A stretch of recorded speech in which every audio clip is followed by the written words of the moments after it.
Tahukah Anda, ternyata kisah Nabi Adam ada hubungannya dengan bulan Ramadan. Fakta ini kita bisa temukan di mana? Kita bisa temukan di dalam surat Al-Baqarah, di dalam Al-Quran.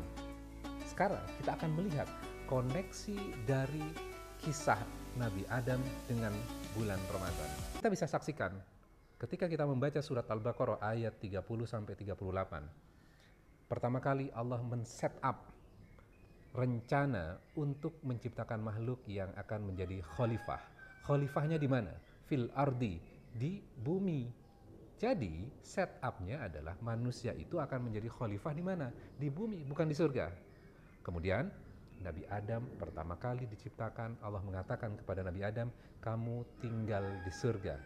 Dan diberikan aturan. Aturannya apa? Aturannya yaitu boleh tinggal di surga dan memakan apa saja, dan jangan dekati satu jenis pohon. Surga itu seluas langit dan bumi dan dipenuhi dengan banyak pohon. Artinya apa? Mencari pohon yang halal itu mudah. Kesana halal, kesini halal, jauh kesana halal juga. Mencari yang haram berarti sulit. Namun apa yang terjadi berikutnya? Iblis menggelincirkan Nabi Adam dan istrinya, dan akhirnya mendekati dan memakan buah dari pohon yang dilarang tersebut. Kemudian apa yang terjadi berikutnya? Allah memerintahkan untuk diturunkan, untuk turun dari surga. Nabi Adam, istrinya, dan iblis juga. Nah, ketika di dalam surga, beda case-nya ketika diturunkan di dunia. Ketika di surga, Allah bercakap-cakap langsung dengan Nabi Adam. Berarti Nabi Adam merasakan kedekatan dengan Allah dan merasakan kedamaian, ketentraman di dalam surga. Nah, sekarang ketika jauh dari surga, apa yang akan terjadi? Kehilangan kedekatan ini. Maka Allah mengatakan, barang siapa yang mengikuti petunjukku, jika petunjuk itu benar-benar datang kepada mereka, maka manusia itu akan merasakan apa?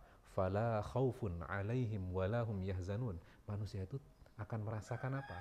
Tidak ada rasa takut dan tidak ada sedih hati. Artinya apa?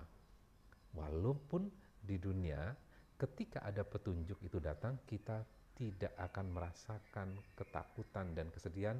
Artinya kita akan merasakan nyaman dan damai dalam kehidupan kita ini. Oke, sekarang kita lihat korelasinya dengan Ramadan apa?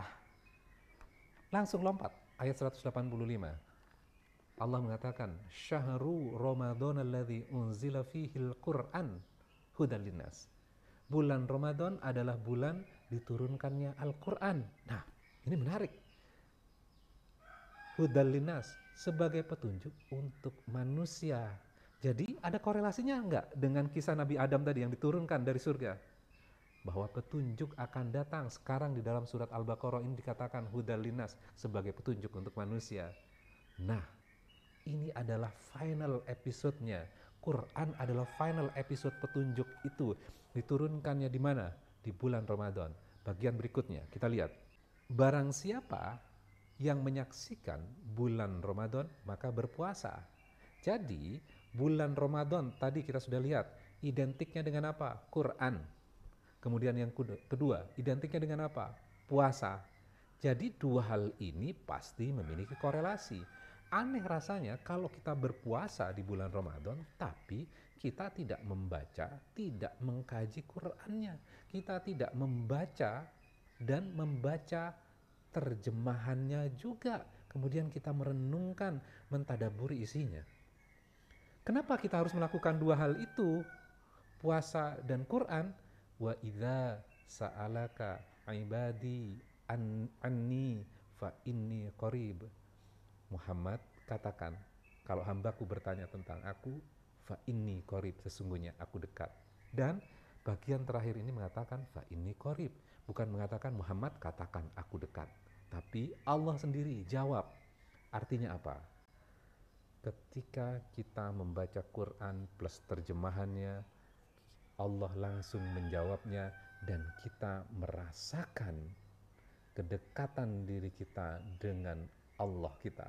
Sehingga apa? Impact-nya, kita akan merasa nyaman, damai dalam kehidupan ini, tidak ada rasa takut dan tidak ada rasa sedih. Ini merupakan inspirasi buat kita semuanya. Ramadan kali ini identiknya dengan Quran dan berpuasa.